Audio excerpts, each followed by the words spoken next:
जब अपनी भार्या शतरूपा के साथ स्वयंभू मनु का जन्म हुआ, तब उन्होंने बड़ी नम्रता से हाथ जोड़कर श्री ब्रह्मा जी से कहा, भगवान, एकमात्र आप ही समस्त जीवों के जन्मदाता और जीविका प्रदान करने वाले पिता है।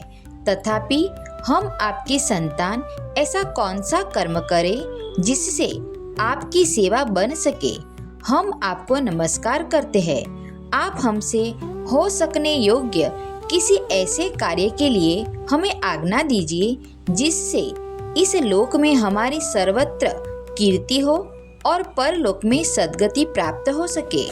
श्री ब्रह्मा जी ने कहा, तुम अपनी इस भार्या से अपने ही समान गुणवती संतति उत्पन्न करके धर्म पूर्वक पृथ्वी का पालन करो और यज्ञों द्वारा श्री हरि की आराधना करो। राजन, प्रजा पालन से मेरी बड़ी सेवा होगी और तुम्हें प्रजा का पालन करते देखकर भगवान श्री हरि भी तुमसे प्रसन्न होंगे। जिन पर यज्ञ मूर्ति जनार्दन भगवान प्रसन्न नहीं होते, उनका सारा श्रम व्यर्थ ही होता है, क्योंकि वे तो एक प्रकार से अपने आत्मा का ही अनादर करते हैं। मनु जी ने कहा, पाप का नाश करने वाले पिताजी, मैं आपकी आज्ञा का पालन अवश्य करूंगा, किंतु आप इस जगत में मेरे और मेरी भावी प्रजा के रहने के लिए स्थान बतलाइए। देव, सब जीवों का निवास स्थान पृथ्वी इस समय प्रलय के जल में डूबी हुई है। आप इस देवी के उद्धार का प्रयत्न कीजिए।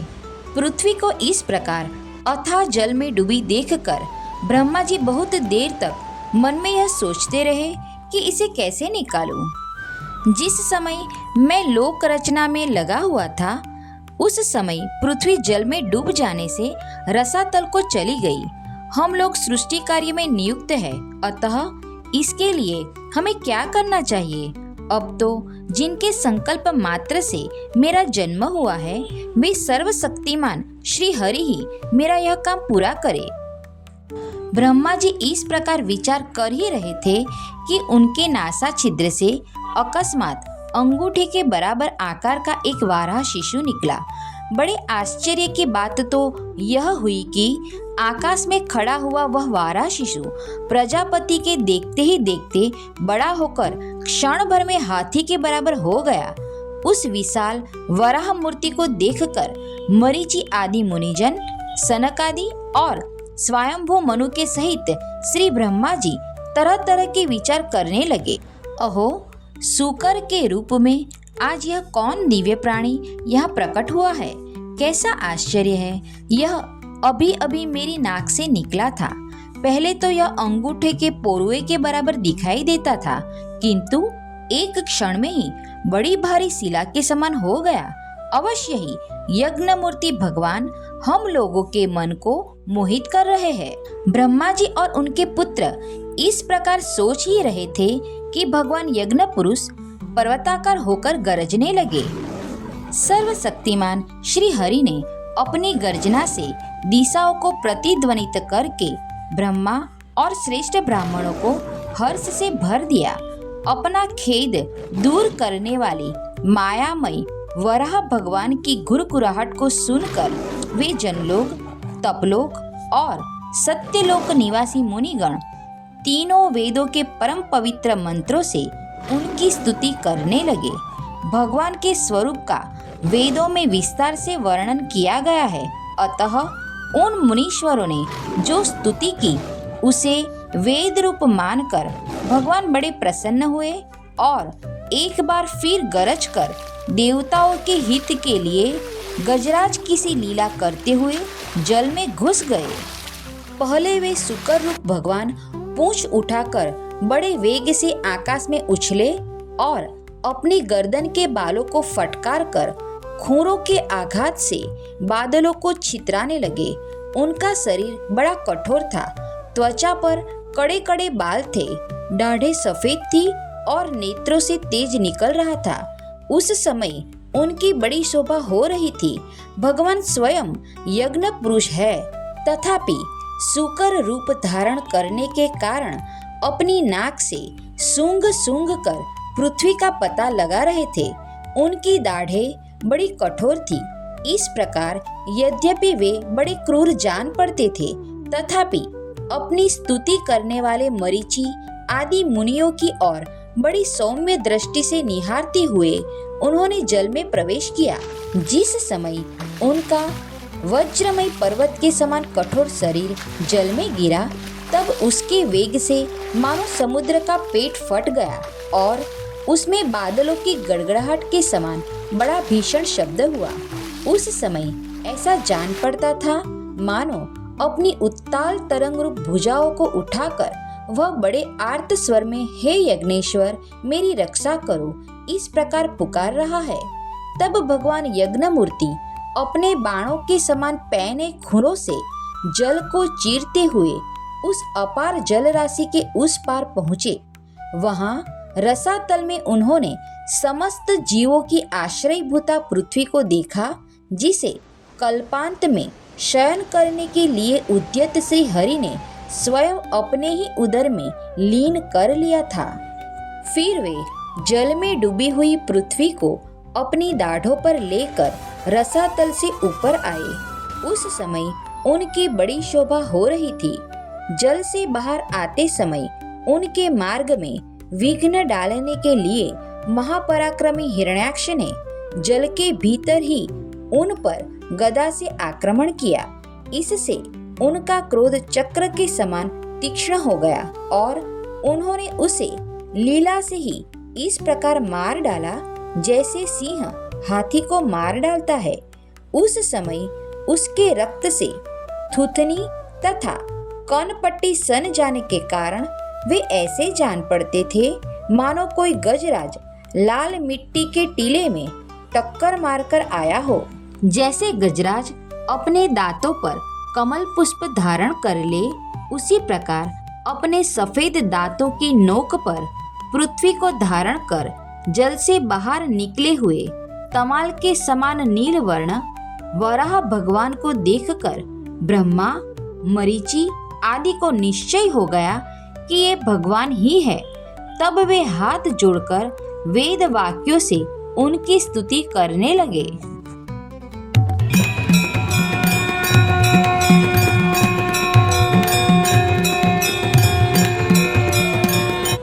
श्री वराह स्तुति।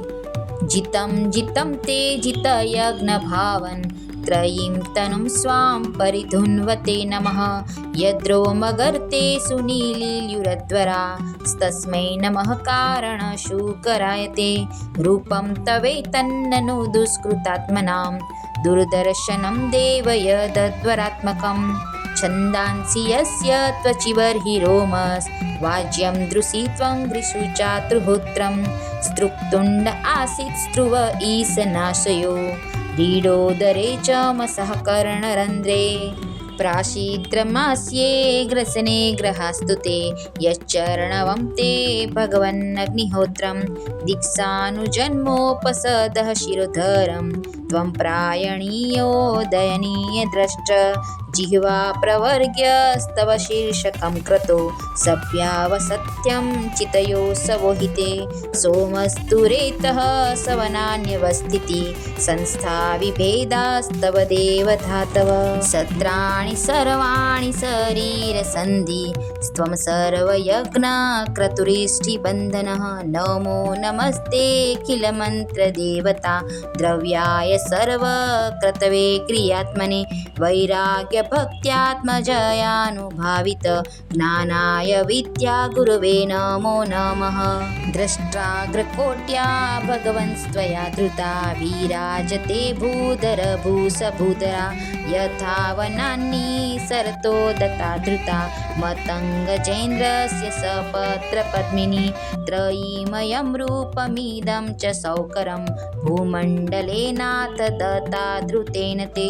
चकास्त्रिशृङ्गो व्योढगणेन भूयशा कुलाचलेन्द्रस्य यथैव विभ्रमः संस्थापयेनां जगतां सतस्तुषां लोकाय पत्नीमसि मातरं पिता विधेम चास्यै नमसा सह त्वया यस्यां स्वतेजोऽग्निनिवारणावतः कः श्रदधीतान्यतमस्तव प्रभो रसां गताया भुव उद्दिबर्हणं न विस्मयोऽसौ त्वयि विश्वविस्मये यो माययेदं ससृजेति विस्मयं विधुन्वता वेदमयं निजं वपुर् जनस्तपः सत्यनिवासिनो वयं सटाशिखोद्धूत शिवाम्बुबिन्दुभिर्विमृज्यमाना पृशमीशपावितः सवे बत भ्रष्टमतिस्तवैसते यः कर्मणां पारमपारकर्मणः यद्योगमाया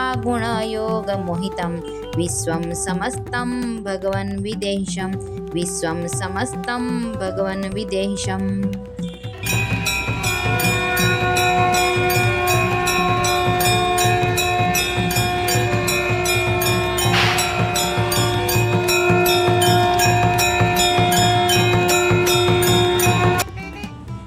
ऋषियों ने कहा, भगवान अजित आपकी जय हो। यज्ञपते आप अपने वेद त्रयी रूप विग्रह को फटकार रहे हैं। आपको नमस्कार है। आपके रोमकूपों में संपूर्ण यज्ञ लीन है। आपने पृथ्वी का उद्धार करने के लिए ही यह सूकर रूप धारण किया है। आपको नमस्कार है। देव, दुराचारियों को आपके इस शरीर का दर्शन होना अत्यंत कठिन है, क्योंकि यह यज्ञ रूप है। इसकी त्वचा में गायत्री आदि छंद, रोमावली में कुश, नेत्रों में धृत तथा चारों चरणों में होता, अध्वर्यु, उद्गाता और ब्रह्मा, इन चारों ऋत्विजों के कर्म है। आपकी थुथनी मुख के अग्रभाग में स्त्रुक है, नासिका छिद्रों में स्त्रुवा है, उदर में ईड़ा है, कानों में चमस है, मुख में प्राशित्र है और कंठ छिद्र में ग्रह है। भगवान, आपका जो चबाना है वही अग्निहोत्र है। बार बार अवतार लेना यज्ञ स्वरूप आपकी दीक्षणीय इष्टि है। गर्दन उपसद है, दोनों दाढ़े प्रायणीय और उदयनीय है, जिह्वा प्रवर्ग्य है, सिर सभ्य और आवसथ्य तथा प्राण चीती है। देव, आपका वीर्य सोम है। आसन प्रातः सवनादि 3 सवन है। सातों धातु अग्निष्टोम, अत्यग्निष्टोम, उक्थ, षोडशी, वाजपेय, अतिरात्र और आप्तोर्याम नाम की 7 संस्थाएं है तथा शरीर की संधियां संपूर्ण सत्र है। इस प्रकार आप संपूर्ण यज्ञ और क्रतुरूप है। यज्ञानुष्ठान रूप इष्टिया आपके अंगों को मिलाए रखने वाली मांसपेशियां है। समस्त मंत्र, देवता, द्रव्य, यज्ञ और कर्म आपके ही स्वरूप है। आपको नमस्कार है। वैराग्य, भक्ति और मन की एकाग्रता से जिस ज्ञान का अनुभव होता है वह आपका स्वरूप ही है तथा आप ही सबके विद्या गुरु है। आपको पुनः पुनः प्रणाम है। पृथ्वी को धारण करने वाले भगवान, आपकी दाढ़ों की नोक पर रखी हुई यह पर्वतादि मंडित पृथ्वी ऐसी सुशोभित हो रही है जैसे वन में से निकलकर बाहर आए हुए किसी गजराज के दांतों पर पत्र युक्त कमलिनी रखी हो।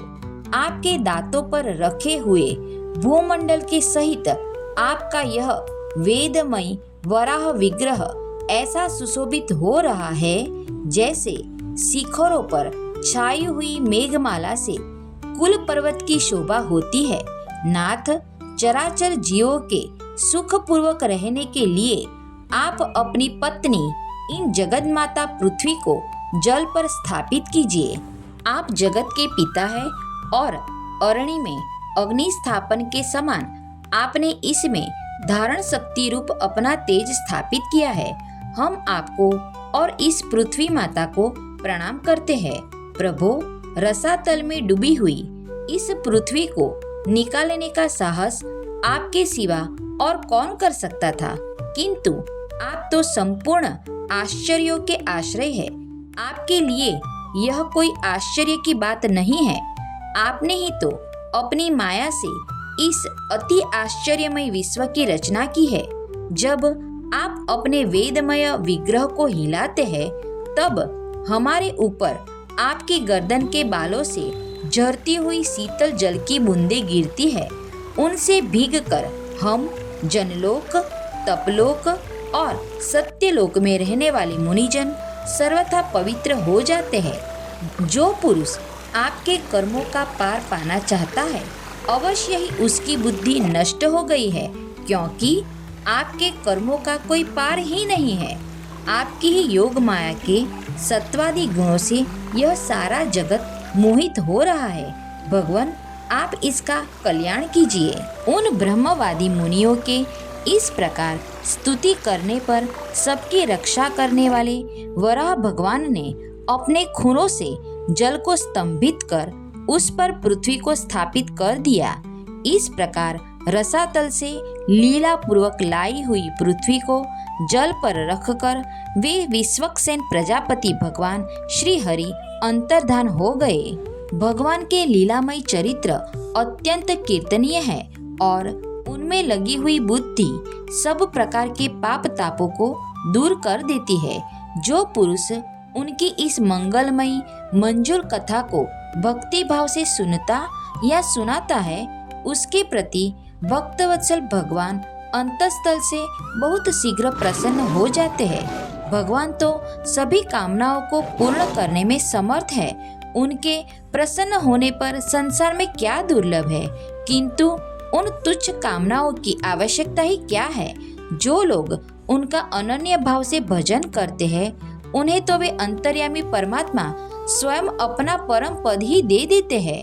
अरे, संसार में पशुओं को छोड़कर अपने पुरुषार्थ का सार जानने वाला ऐसा कौन पुरुष होगा जो आवागमन से छुड़ा देने वाली भगवान की प्राचीन कथाओं में से किसी भी अमृतमयी कथा का अपने कर्णपुटों से एक बार पान करके फिर उनकी ओर से मन हटा लेगा।